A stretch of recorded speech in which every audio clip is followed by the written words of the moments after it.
दैनंदिन जीवन जगत असताना मी एखादं काम केलं होतं, होतं. ल, ला, ली, ले, होतं किंवा होते.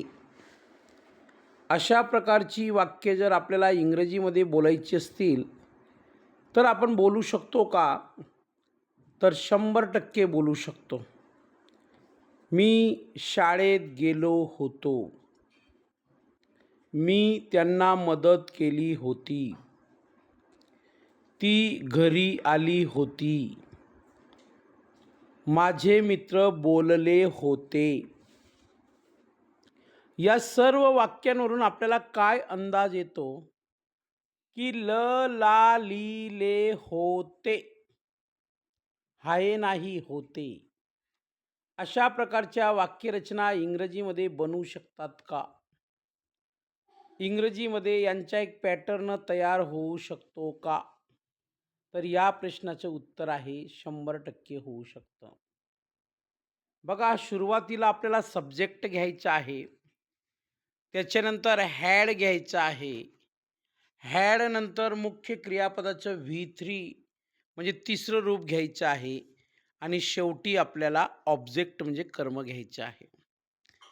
बघा, आपण आपल्या दैनंदिन व्यवहारामध्ये जी वाक्य वापरतो किंवा आपण बोललेलो असतो, म्हणजे त्याला डेली ॲक्टिव्हिटीज म्हणतो आपण, दैनंदिन क्रिया.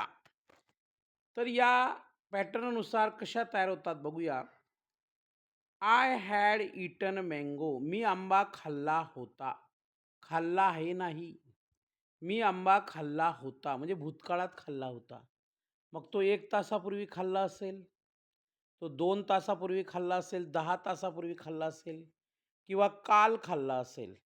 म्हणजे आतापासून 1 मिनिटापूर्वी घडलेली घटनासुद्धा भूतकाळात जमा होते. आता मी यापूर्वी बरेच शब्द बोलून गेलो, ते भूतकाळात जमा झाले ना. मग अशा प्रकारची वाक्य इंग्रजीमध्ये बोलता येतात. I had eaten mango. मी आंबा खाल्ला होता. She had close the door. तिने दरवाजा बंद केला होता. केला ला होता बघा. ही हॅड लॉस्ट हिज की. त्याने त्याची चावी हरवली होती. ली होती. They had played cricket. ते क्रिकेट खेळले होते. ले होते बघा. मी म्हटलं ना तुम्हाला, ल, ला, ली, ले, होते या पद्धतीने. We had finish the work. आम्ही काम संपवले होते. You had miss the bus. तुझी बस चुकली होती. ली होती. तर या पहिल्या स्क्रीनवर एकूण आपण 6 वाक्य अभ्यासली आहेत. अजून ह्याच पॅटर्नची बरीचशी वाक्य आपल्याला वापरता येतील, बोलता येतील, लिहिता येतील, वाचता येतील बघा. Education and work. शिक्षण आणि काम या क्षेत्रातले देखील या पॅटर्ननुसार वाक्य बनू शकतात बघा. I had read the book. मी पुस्तक वाचले होते. ले होते. She had written a letter. तिने पत्र लिहिले होते. He had pass the exam. तो परीक्षेत पास झाला होता. They had built a house. त्यांनी घर बांधले होते. We had won the match. आम्ही सामना जिंकला होता. Ram had bought a car. रामने कार विकत घेतली होती. ली होती. तर या ठिकाणी देखील एकूण 6 वाक्य आपण अभ्यासलेली आहेत.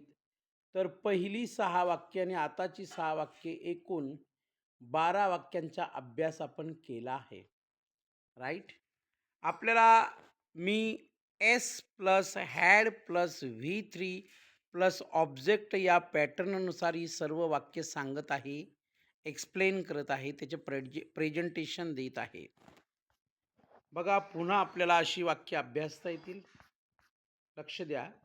Shorts and easy. अतिशय सोपी वाक्य. I had seen him. मी त्याला पाहिले होते. She had called me. तिने मला फोन केला होता.